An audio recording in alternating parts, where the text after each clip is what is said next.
ಕ್ಷೇತ್ರ ಹುಡುಕಾಟ ಮಾಡ್ತಿರುವಂತಹ ಸಿದ್ದರಾಮಯ್ಯ ಬಗ್ಗೆ ಸಚಿವ ಬಿ ಶ್ರೀರಾಮುಲು ವ್ಯಂಗ್ಯವಾಡಿದ್ದಾರೆ. ಬಾಗಲಕೋಟೆಯಲ್ಲಿ ಮಾತನಾಡಿದ ಅವರು, ಬಾದಾಮಿ ಜನ ಸೋಲಿಸುತ್ತಾರೆ ಎಂಬ ಭಯದಿಂದ ಪರಾರಿಯಾಗಿದ್ದಾರೆ.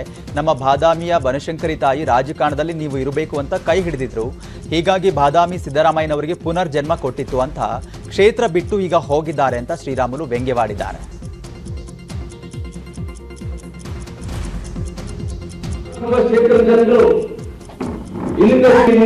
ಪ್ರಭಾವಿ ನಾಯಕರು ಇಲ್ಲಿ ನಿಂತ ಬಹಳಷ್ಟು ಪ್ರಭಾವಿ ನಾಯಕರು ಕಾಂಗ್ರೆಸ್ ಪಕ್ಷದವರು ಇವತ್ತು ಈ ಭಾಗದಲ್ಲಿ ಬಾದಾಮಿ ವಿಧಾನಸಭಾ ಕ್ಷೇತ್ರದಿಂದ ಪಲಾಯನಾಗಿ ಎಲ್ಲ ಒಂದು ಕಡೆ ಸೋಲ್ತಿನಂತ ಭಯದಿಂದ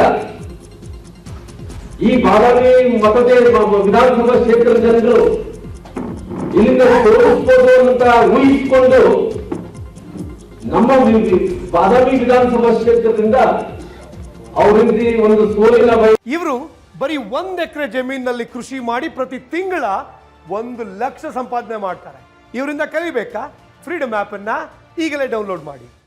ಫಲಾನೆ ಆಗಿ ಇವತ್ತು ಬೇರೆ ಜಿಲ್ಲೆಗೆ ನಮ್ಮ ಜಿಲ್ಲೆಯನ್ನು ಬಿಟ್ಟು ಇವತ್ತು ಹೋಗ್ತಾ ಇದ್ದಾರೆ ನಿಂತ ಪ್ರಭಾವಿ ನಾಯಕರು. ಇನ್ನು ಕ್ಯಾಪ್ಟನ್ಗೆ ಎಲ್ಲಿ ನಿಲ್ಲಬೇಕು ಅಂತಾನೆ ಗೊತ್ತಿಲ್ಲ, ಆದ್ದರಿಂದ ಸಿದ್ದರಾಮಯ್ಯಗೆ ಪಾಕಿಸ್ತಾನ ಸೇಫ್ ಅಂತ ಸಿಟಿ ರವಿ ವ್ಯಂಗ್ಯವಾಡಿದ್ದಾರೆ.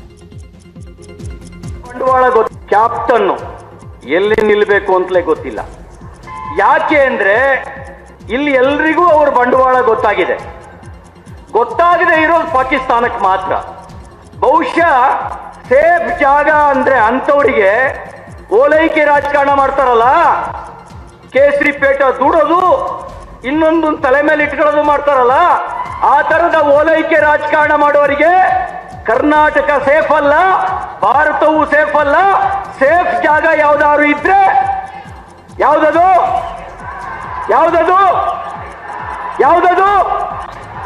ನಾನು ಹೇಳಿಲ್ಲಪ್ಪ. ಇಲ್ಲಿ ಕೇಸರಿ ಅಲೆ ಮುಂದೆ ಕೊಚ್ಚ ಹೋಗ್ತಾರೆ. ಅವ್ರಿಗೆ ಓಟ್ ಹಾಕೋ ಜನ ಏನಾದ್ರೂ ಉಳಿದಿದ್ರೆ ಅವ್ರಿಗೆ ಸದ್ಯಕ್ಕೆ ಉಳಿದಿರೋದು ಪಾಕಿಸ್ತಾನದಲ್ಲಿ. ಇವ್ರ ಬಂಡವಾಳ ಗೊತ್ತಾದ್ರೆ ಅಲ್ಲೂ ಡೆಪಾಸಿಟ್ ಸಿಗಲ್ಲ.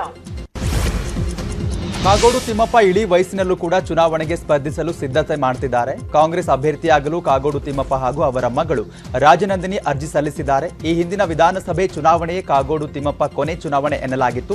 ಆದರೆ ಕಾಗೋಡು ತಿಮ್ಮಪ್ಪ ಮತ್ತೆ ಸಾಗರ ಟಿಕೆಟ್ ಬಯಸುತ್ತಿದ್ದಾರೆ. ಇನ್ನೊಂದೆಡೆ ಕಾಗೋಡು ತಿಮ್ಮಪ್ಪ ಸಂಬಂಧಿ ಬೇಳೂರು ಗೋಪಾಲಕೃಷ್ಣ ಕೂಡ ಟಿಕೆಟ್ ಕೇಳಿದ್ದಾರೆ.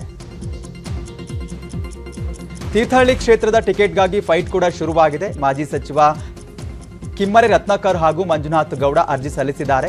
ಹೀಗಾಗಿ ತೀರ್ಥಹಳ್ಳಿಯ ಟಿಕೆಟ್ ಹಂಚಿಕೆ ಭಾರಿ ಕುತೂಹಲ ಕೂಡ ಮೂಡಿಸ್ತಾ ಇದೆ. ಕಾಂಗ್ರೆಸ್ ಕಿಸಾನ್ ಘಟಕದ ಅಧ್ಯಕ್ಷ ಸಚಿನ್ ಮೀಗಾರಿಯಿಂದ ಕೂಡ 5 ಕ್ಷೇತ್ರಕ್ಕೆ ಟಿಕೆಟ್ಗೆ ಅರ್ಜಿ ಸಲ್ಲಿಕೆಯಾಗಿದೆ. ಚಿಕ್ಕಮಗಳೂರು, ಶೃಂಗೇರಿ, ತೀರ್ಥಹಳ್ಳಿ, ಪಾಂಡವಪುರ, ದೇವರ ಹಿಪ್ಪರಗಿ ಪೈಕಿ ಯಾವುದಾದ್ರೂ ಒಂದು ಕ್ಷೇತ್ರದಲ್ಲಿ ಟಿಕೆಟ್ ನೀಡುವಂತೆ ಮೀಗಾ ಕೋರಿಕೆ ಇದ್ದಾರೆ. ಯಶವಂತಪುರ ಕಾಂಗ್ರೆಸ್ ಟಿಕೆಟ್ಗಾಗಿ ನಟಿ ಭಾವನಾ ಅರ್ಜಿ ಸಲ್ಲಿಸಿದ್ದಾರೆ. ಬಳಿಕ ಮಾತನಾಡಿದ ಅವರು, ಯಶವಂತಪುರ ಕ್ಷೇತ್ರಕ್ಕೆ ಸ್ಪರ್ಧೆ ಮಾಡಬೇಕು ಅಂತ ಅರ್ಜಿ ಹಾಕಿದ್ದೇನೆ. ವರಿಷ್ಠರು ನನಗೆ ಟಿಕೆಟ್ ಕೊಟ್ಟು ಸಾಥ್ ಕೊಡ್ತಾರೆ ಅನ್ನೋ ವಿಶ್ವಾಸ ಇದೆ. ಈ ಹಿಂದೆ ಯಶವಂತಪುರದಿಂದ ಟಿಕೆಟ್ ಕೇಳಿದ್ದೆ. ಪಕ್ಷದ ಎಲ್ಲಾ ನಾಯಕರ ಕೃಪಾ ಕಟಾಕ್ಷ ನನ್ನ ಮೇಲೆ ಇದೆ. ನಾನು MLA ಆದ್ರೆ ಜನರಿಗೆ ಹತ್ತಿರ ಆಗಬಹುದು, ಜನರ ಸಮಸ್ಯೆಗಳು ಪರಿಹಾರ ಮಾಡಬಹುದು ಅಂತ ಭಾವನಾ ಹೇಳಿಕೆ ಕೊಟ್ಟಿದ್ದಾರೆ. ನಾನು ಯಶವಂತಪುರ ಕ್ಷೇತ್ರಕ್ಕೆ ಅರ್ಜಿ ಹಾಕಿದ್ದೀನಿ. ವರಿಷ್ಠರೆಲ್ಲರೂ ಅದಕ್ಕೆ ಒಪ್ಪಿಗೆ ಕೊಡ್ತಾರೆ ಅನ್ನೋ ಒಂದು ಭರವಸೆ, ನಂಬಿಕೆಯಿಂದ ನಾನು ಈ ಅರ್ಜಿಯನ್ನು ಸಲ್ಲಿಸಿದ್ದೀನಿ. Hope it's going to work. ಒಂದು ಒಳ್ಳೆ ಆಕಾಂಕ್ಷೆಯಿಂದ ನಾನು ಸಾಕಷ್ಟು ಈ ಮುಂಚೆನೂ ನಾನು ಟಿಕೆಟ್ ಕೇಳಿದ್ದೆ, ಆಕಾಂಕ್ಷಿಯಾಗಿದ್ದೆ ನಾನು MLA ಆಗಿ ಇದಕ್ಕೆ ಅಭ್ಯರ್ಥಿಯಾಗಿ. ಆದರೆ ಈ ಬಾರಿ ಖಂಡಿತವಾಗ್ಲೂ ನನಗೆ ಒಂದು ರೀತಿಯಲ್ಲಿ ಎಲ್ಲರ ಕೃಪಾ ಕಟಾಕ್ಷ ಇರುತ್ತೆ. ಎಲ್ಲ ವರಿಷ್ಠರು ನನಗೆ ಇದಕ್ಕೆ ಹಾರೈಸ್ತಾರೆ ಅನ್ನೋ ಒಂದು ನಂಬಿಕೆನೂ ನನಗಿದೆ, ಆತ್ಮವಿಶ್ವಾಸನೂ ಇದೆ. ರಾಜ್ಯದಲ್ಲಿ ಕೇಸರಿ ರಾಜಕೀಯ ಶುರುವಾಗಿದೆ. ಸರ್ಕಾರ ಹೊಸ ಶಾಲಾ ಕೊಠಡಿಗಳಿಗೆ ವಿವೇಕ ಬಣ್ಣ ಬಳಿತಿವೆ ಅಂತಿದೆ.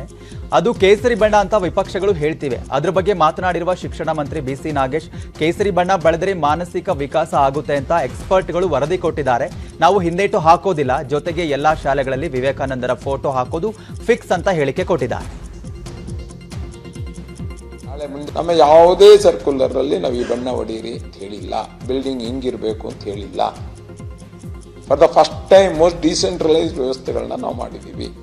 ಅದನ್ನು ಬ್ರ್ಯಾಂಡ್ ಮಾಡಿರೋದು ನಿಜ. ನಾವು ವಿವೇಕಾನಂದರ ಹೆಸರಲ್ಲಿ ಇದನ್ನು ಬ್ರ್ಯಾಂಡ್ ಮಾಡಿದ್ದೀವಿ.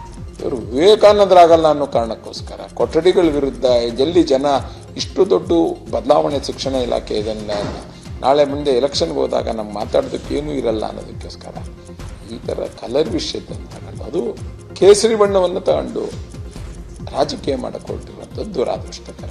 ನಮ್ಮ ಯಾವುದೇ ಇನ್ನು ಶಾಲೆಗಳಿಗೆ ಕೇಸರಿ ಬಣ್ಣ ಬಳಿಯೋ ನಡೆಗೆ ಇಲ್ಲಿ ಬಿಜೆಪಿ ಸಂಸದ ವಿ ಶ್ರೀನಿವಾಸ್ ಪ್ರಸಾದ್ ವಿರೋಧ ಕೂಡ ವ್ಯಕ್ತಪಡಿಸಿದ್ದಾರೆ. ಸರ್ಕಾರ ಆತುರದ ನಿರ್ಧಾರ ಕೈಗೊಳ್ಳುವ ಅವಶ್ಯಕತೆ ಇರಲಿಲ್ಲ. ಕೇಸರಿ ಬಣ್ಣಕ್ಕೆ ಎಲ್ಲರೂ ಕೂಡ ಗೌರವ ಕೊಡ್ತಾರೆ. ಕೇಸರಿ ಬಣ್ಣ ತ್ಯಾಗದ ಪ್ರತೀಕ, ಆದ್ರೆ ಆ ವಿಚಾರ ರಾಜಕೀಯವಾಗಿ ಬಳಸಿಕೊಳ್ಳಬಾರದು ಅಂತ ಹೇಳಿಕೆ ಕೊಟ್ಟಿದ್ದಾರೆ. ಆತುರವಾಗಿ ತಗೊಳ್ಳೋದಕ್ಕೆ ಅವಶ್ಯಕತೆ ಇರಲಿಲ್ಲ. ಏಕೆಂದರೆ ಕೇಸರಿಗೆ ಎಲ್ಲರೂ ಗೌರವ ಕೊಡ್ತಾ ಇದ್ದಾರೆ.